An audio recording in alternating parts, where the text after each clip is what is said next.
Welcome to another Tracking Trends Thursday with Kristen Mason Coreas. Today is March 12th and it's snowing out.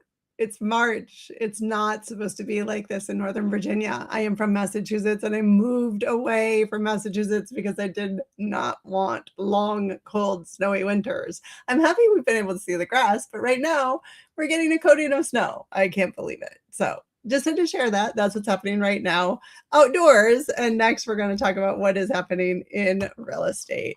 Interest rates have gone up a touch, 6.11, and that's up 0.11 from last week. It's still relatively low compared to where we've been in the past year. So we were, and a year ago, we were at 6.63. So comparatively speaking, it's not a horrible place to be. Mortgage applications actually had gone up last week, and home sales did grow unexpectedly in February. I'm sorry. I just got a text message and I worry that you guys can see that, but someone did tell me last week when my text messages pop up in the bottom of my screen, I don't think you can see them. So let me not worry about that. Existing home sales grew unexpectedly in February, probably related to lower mortgage rates, and housing supply continues to improve. Inventory rose by 5%, and building has dropped in January. So single-family home starts. So building of single-family homes, in addition to, I think this is overall building permits, to drop 5.4%. Multifamily construction is up. So that relates to inventory, how much inventory we have. Again, right now we're relatively healthy with inventory. And in our area, we're not hugely impacted by new construction. So inflation met expectations in February, slowing from January's level and at the lowest core annual rate since 2021. However, we are in the middle of a conflict in the Middle East. Price of gas has gone up, if you haven't noticed, and gas is used to transport all things. So therefore, with the cost of gas going up, all things are also probably, the cost of all things are probably going to go up, and that is inflation. So very good chance we're going to see increased inflation. And actually, if we do see that, there's a good chance mortgage rates will come down. The irony here is that when the economy is not good, sometimes the mortgage interest rates will drop in order to stimulate the economy. So it's a catch-22. We obviously want a strong economy, I think, and we like low mortgage interest rates. So that's kind of how that works, and what may or may not happen ahead. And new jobless claims fell last week, so easing concerns about the labor market. Again, strong economy means that interest rates don't come down. So we continue to get, mixed messages in terms of what's going on with the economy. In the Mid-Atlantic region, showings have been short, down 9.2% from the same week in 2025. For the third week in a row, this has been a reduce in showings. Again, I think that's mostly attributable to the weather and the snow. We just got warm weather this week, which is so amazing. I don't know how long this snow and cold are going to stick around. I haven't checked the weather forecast, so we shall see. And new listings are mostly flat. Again, that's okay. We're generally doing okay with inventory, especially with showings being down. So, and by the way, there's a very mixed bag of new listing activity across the Mid-Atlantic. So that's one of the reasons why it's important to pay attention to what's happening in the local market. And that's why we at Homes by Mason like to look at the hyper local market. We always do that at the end. So stick around to the end. Contract times are slower than they were last March, meaning taking longer for a home to go on from on the market to under contract, and likely due to economic uncertainty. So however, week over week, homes went under contract more quickly than they did a week ago. That's the Mid-Atlantic region. And let's talk about what's happening in the larger DC metro area. So showings were flat week over week, and they're down compared to last year. Again, I think it's due to the weather. Because this is up till March 8th when it was still pretty cold and we hadn't quite seen the thaw yet. New purchase contracts, so even though showings were down, purchase contracts are up a bit, 2% year over year and 2.2% week over week.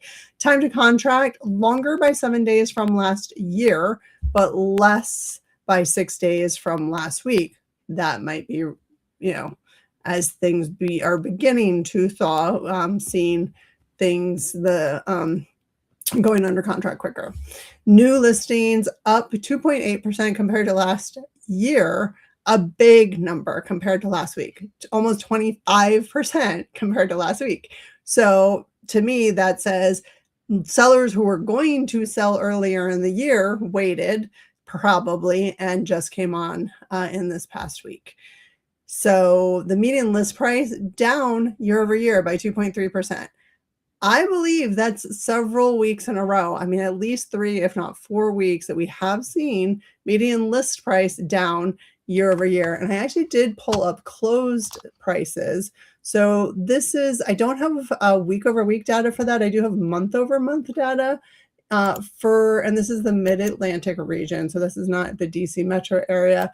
So sold prices, where did you go? New listing sale. So sale price is higher than the 5-year average. The median sale price is higher by quite a bit. Don't have the percentage here. So even though list price has come down, right now sales price is down. Is up. Let me see if I can pull the Northern Virginia region. Is that going to pull? Yeah, no, it is going to pull for me. Okay, so sorry, I'm doing active data research right here.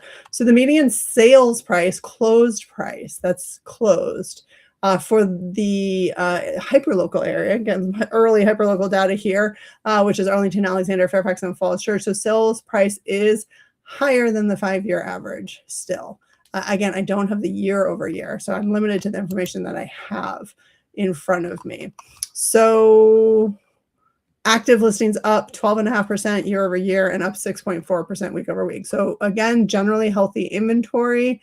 And this is the hyperlocal data. So Arlington, Alexandria, Fairfax, and Falls Church.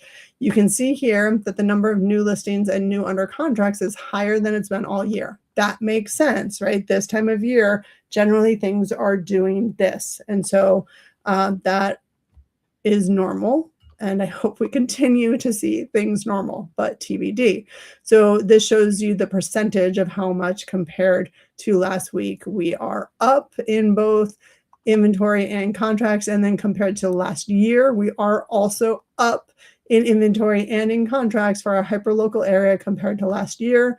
The demand to supply ratio, which is a measure of how many homes went under contract compared to how many new listings were on the market, 75%. So basically the same as it was last year, which is a healthy number, I would say. Oftentimes we do see that in the 80s, 90s. And so, yeah, that's a healthy demand to supply ratio. Right now, that's where the market is. 19 for our hyperlocal area. This is median or average? This is average days on market, 19. So that's more what I'm used to. 19 days on market. Things do tend to sell quickly in our area. That is your weekly market update for our area. And anytime you want to talk about the data and how it impacts you directly, and if you want me to look at the data differently for you, reach out. I enjoy this stuff. You see, I was doing some live data digging for you. I can do that with you as well. 571-210-1866 is my number where you can call me or text me. You can email me at kristen@homesbymason.com or check out my website, which has some of the data. There is a page of data there at homesbymason.com. How's the market? If you go to that page on homesbymason.com, you'll see the monthly data there that does update every month. Thanks for watching and have a great weekend.